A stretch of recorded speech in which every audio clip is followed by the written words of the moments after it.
কি হে ভাই, পটল কত? আগে 70 টাকা কিলো বাবু। সে কি হে, এক কাজ করো, ওগুলোকে পটল না বলে হীরক রাজার ধন ঘোষণা করে দাও। আসলে বাবু হয়েছে কি, এবার বৃষ্টি ঠিক করে হয়নি। তাছাড়া মহাজনের কাছে টাকা ধার নিয়ে চাষ করি, তাই এইটুকু দাম না রাখলে আমরা না খেয়ে মরে যাবো বাবু। তা তোমরা না খেয়ে মারা যাওয়ার থেকে বাঁচার জন্য কি আমাদেরকে খেয়ে নেবে নাকি? ইনি বীরেন বাবু গিন্নির হুকুমে তড়ি ঘড়ি ঘর থেকে বেরিয়েছেন। বড় বাড়ি, গাড়ি, কয়েক ভরি গয়না, কোনো কিছুরই অভাব নেই তার, কিন্তু তার স্বভাব ছিল অতি কৃত্রিক। ওহে বাপু, এই লাউটা কত করে? একদম 20 টাকা কর্তা। ওরে বাবা, 20 টাকা? 10 টাকা হবে না? যান যান, ওদিকে গিয়ে দেখুন, 10 টাকায় এখন ঘাসও মেলে না। এই চণ্ডীপুরের লোকগুলো কি সব ডাকাত হলো নাকি? কেউ 1 পয়সা দাম কমাবে না? সর্বনাশ, রাজ্যে বেড়ে যাচ্ছে। সবজি আজ না নিয়ে গেলে গিন্নি তো কাজ কাঁচা চিবিয়ে খেয়ে নেবে। এদিক ওদিক দেখতে দেখতে একটু দূরে নির্জনে একটি অল্প বয়সী ছেলেকে বসে থাকতে দেখেন। ছেলেটির সামনে কিছু টাটকা সবজি। বীরেন বাবু চশমাটা ঠিক করে নিয়ে তীক্ষ্ণ দৃষ্টিতে ছেলেটিকে লক্ষ্য করেন। ছেলেটিকে একবার দেখে তিনি বুঝলেন এই মোটেও ব্যবসায়ী পটু নয়। যাই, কি খোকা, একা বসে কেন? এই সবজি কি সব তোমার? বিক্রি বাটা হচ্ছে না বুঝি? আগে কর্তা, এই প্রথমবার হাটে এলাম তো। ঠিক ধরেছি, একদম নতুন দোকানদার। ঠিক আছে ঠিক আছে, আর দেখি কি আছে তোমার ঝুড়িতে। একদম টাটকা তো? হ্যাঁ বাবু, হাত দিয়ে দেখুন না। এই টমেটো কত করে দিচ্ছ? বাবু, 30 টাকা কিলো। 30 টাকা কিলো? সবাই দিচ্ছে 15 আর তুমি দিচ্ছ 30? না বাবু, 30 টাকাই দাম এটার। আর ওই পটল কত করে?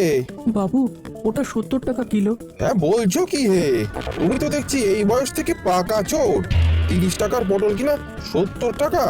তুমি সবজি বিক্রি করা ছেড়ে চুরির পথে লেগে পড়ো, অনেক নাম করবে। আর তোমাকে তো এই তল্লাটে সবজি বিক্রি করতে দেখিনি। তার নাম কি হে তোমার ছোকরা? আমার নাম নকুল। দেখতে নকুল দানার মতোই ছোট, তবে দাম এঁকেছো তো গন্ধ মতন পাহাড়। না বাবু, এটাই যে দাম। আচ্ছা, আপনি কত দেবেন বলুন? আচ্ছা কত আছে তোমার? ওই 2 কিলো টমেটো আর কেজি 4 পটল। আমাকে বোকা পেয়েছো? গলার আওয়াজ আমার এমনি এমনি ভারী হয়নি, অভিজ্ঞতাই হয়েছে। ওই টমেটো 1.5 কেজির বেশি হতেই পারে না। আর ওই পটল যদি 3 কেজি থেকে 1 সেরও বেশি হয়, তবে আমি এই মৌরাক্ষীর জলে ঝাঁপ দেবো। না না বাবু, আপনাকে ওজন করে দেখিয়ে দিচ্ছি আমি। এই যে। ছাড়ো দেখি, অমন ওজন আমার ড্যায়ের দেখা আছে। যা বললাম তাই দাও। আর তুমি চেনো আমাকে? আমাকে ঠকাতে গেলে এই তল্লাটে আসা বন্ধ করে দেবো। না বাবু, ঠকাইনি। কিছু বলতে যাবার আগেই বীরেন বাবু সব থলিতে ভরে নিলেন। নকুল কিচ্ছু বলতে পারল না, অবশেষে বলল, আচ্ছা বাবু, 4 কিলো পটল 280 টাকা আর টমেটো 60 টাকা, মোট হয় 330 টাকা। আপনি না হয় 300 দেবেন। এই ছোকরা দেখছি এখনো আমাকে ঠকাচ্ছে। কানের নিচে গরম গরম দিলে একটা বুঝবে। তোমার বাজারে বিক্রি করা বন্ধ করে দেবো। হ্যাঁ, হাঁটুর বয়সী ছেলে, তাতেই এত জোচ্চুরি। বললাম না 3 কেজি পটল 90 টাকা আর 1.5 কেজি টমেটো 15 হিসেবে ওই ওই ওই 23 টাকা। এই ধরো, এই ধরো তোমার 113 টাকা। বাবু, না বাবু, না, পারবো না, ক্ষতি হয়ে যাবে বাবু। বাবু, ও বাবু, আর কিছু দিয়ে যান। এভাবে কি করে হবে? আমার যে ভীষণ ক্ষতি হয়ে গেল। হবে হবে, একদম ঠিক দাম দিয়েছি। বাবু, অল্প কিছু দিয়ে যান বাবু, এতে আমার ভীষণ ক্ষতি হয়ে গেল বাবু। আজ বেশ লাভ করে নিলাম। বাড়ি যাওয়ার পথে ভোলা মায়ের দোকান থেকে টাটকা ডাবলি কিনে নেবো। আহা, খাসা খেতে।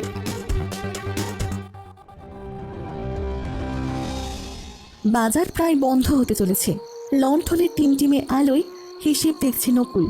এই এত টাকার সবজি, এই টাকাটা পেলাম, এর মধ্যে হাটে বসার ভাড়া এটা, আর এই টাকা দিতে হবে মহাজনকে, আর এই টাকাটা দিতে হবে ডাক্তারকে। তবে বাঁচলো 170 টাকা। 150 টাকা চাল ডাল কিনে বাড়ি নিয়ে ফেরার কথা, তাহলে বাঁচে 20 টাকা। নকুলের জীবনটা গত 1 বছরে ওলট পালট হয়ে গেছে। নদীর বুকে মাছ ধরতে গিয়ে বাবা আর ফেরেনি। অভাবের সংসারে মা পরের বাড়িতে কাজ করে কোনো মতে দিন চালাতেন। সম্প্রতি গ্রামের মুখুজ্জেদের ছোট মেয়ের ম্যালেরিয়া হলে সংক্রমণের ভয়ে যখন কেউ কাছে আসছিল না, তখন কেবল ভাতের সংস্থানের জন্য দিন পিছু 50 টাকা বেশির আশায় নকুলের মা সেখানে সেবা করার ঝুঁকি নেন। পরিণামে মা আজ নিজেও শয্যাশায়ী। একদিকে অসুস্থ মায়ের চিকিৎসার খরচ আর অন্যদিকে ক্ষুধার জ্বালা।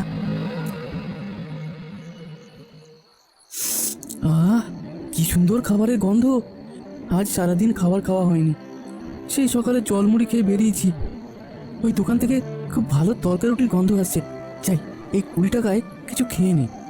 হঠাৎ দোকানের প্রাইস বোর্ডে চোখ গেল ওর। নিঃশব্দে একটা দীর্ঘ নিঃশ্বাস পড়ল। ও থাকে, ভারী তো ডিম দরকার, তার দাম আবার 60 টাকা। এই 20 টাকায় 3টে ডিম হয়ে যাবে, দুজনেরই খাওয়া হয়ে যাবে। মায়ের এখন ডিম খাওয়া দরকার। ও খোকা, খিদে পেয়েছে বুঝি? এ কি কি ডাকছে আমাকে? কি গো বাবা, খিদেতে মুখটা শুকিয়ে গেছে তোমার। কচুরি খাবে? না না, কচুরি খাবো না। এ নাও না বাবা, এতগুলো কচুরি পড়ে আছে, তবে আবার এতগুলো কচুরি বয়ে নিয়ে যাব বাড়িতে। এখান থেকে অনেক দূর আমার বাড়ি। তুমি দুটো খেয়ে নিলে আমার ঝুড়িটা হালকা হয়ে যাবে। না মানে আমার আরে টাকা দিতে হবে না, তুমি আমার নাতির মতো। কে নাও দেখি তাড়াতাড়ি, রাত হচ্ছে, আবার বাড়ি ফিরতে হবে। আর না করতে পারল না, সেখানে বসে পড়ল। বৃদ্ধা গরম গরম কচুরি বার করে দিল। বৃদ্ধার মুখটা অদ্ভুত, কেমন একটা মায়া মাখানো হাসি। চোখ দুটোই এক অদ্ভুত প্রশান্তি, যেন অনেক দিনের চেনা। গলার আওয়াজটা এতটা মিষ্টি না হলে হয়তো এত রাতে এমন এক বৃদ্ধাকে দেখে সে ভয় পেয়ে যেত। আরো দুটো নাও, এই তো তোমার খাবার বয়স। কে নাও। আমি যে আপনার এতগুলো কচুরি খেলাম, আমার কাছে এখন তো দেওয়ার মতো টাকাও নেই। আচ্ছা, আপনি আপনার বাড়ির ঠিকানা বলুন, আমি পরে দিয়ে আসবো আপনাকে। বললাম না আমার টাকা লাগবে না, ওসব নিয়ে আমার কাজ নেই। আরে তোমার জন্য আমার এই ঝুড়িটা হালকা হলো। এবার বাড়ি যাও দেখি, অনেক রাত হয়েছে, আমাকেও যেতে হবে। এখনো 4টে কচুরি পড়ে আছে। এক কাজ করো, ওগুলো তুমি বাড়ি নিয়ে যাও, বাড়ি গিয়ে খাও। নকুল বুঝতে পারলো বারণ করে খুব একটা লাভ হবে না। তিনি খানিকটা জোর করে তার হাতে গুঁজে দিলেন সেগুলো। নকুল আর কথা না বাড়িয়ে উঠে গেল। তারপর একবার ধন্যবাদ জানানোর জন্য পেছনে ঘুরে তাকাতেই অবাক। এ কি, একটু আগেই তো এখানে উনি দাঁড়িয়েছিলেন, কোথায় চলে গেলেন? হাওয়ায় উড়ে গেলেন নাকি? ভারী অদ্ভুত ব্যাপার তো। হয়তো অন্ধকার বলে আমি আর দেখতে পাচ্ছি না। এটাই হবে হয়তো। যাই, আমিও এবার বাড়ি যাই।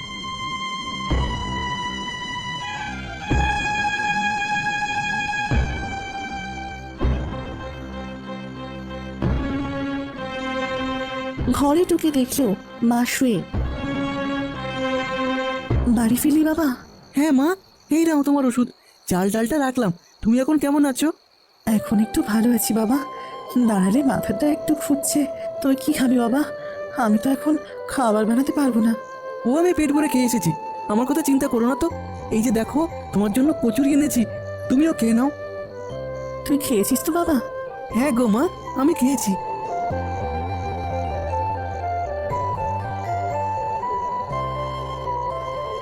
হ্যাঁ রে নকুল, এত রাতে তুই কচুরি কোথায় পেলি?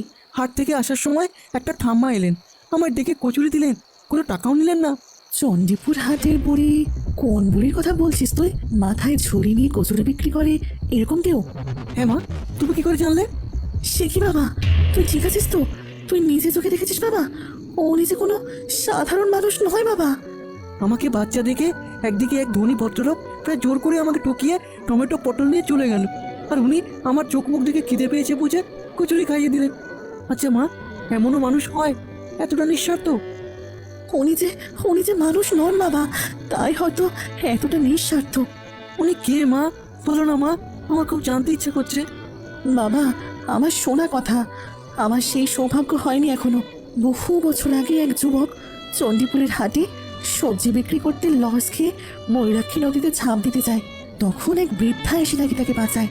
তখন থেকে নাকি অনেকেই মাঝে মাঝে বৃদ্ধাকে দেখতে পেয়েছে বাজারে। আমি বারবার শুনে এসেছি এই গল্প, কিন্তু আজ প্রথমবার প্রমাণ পেলাম।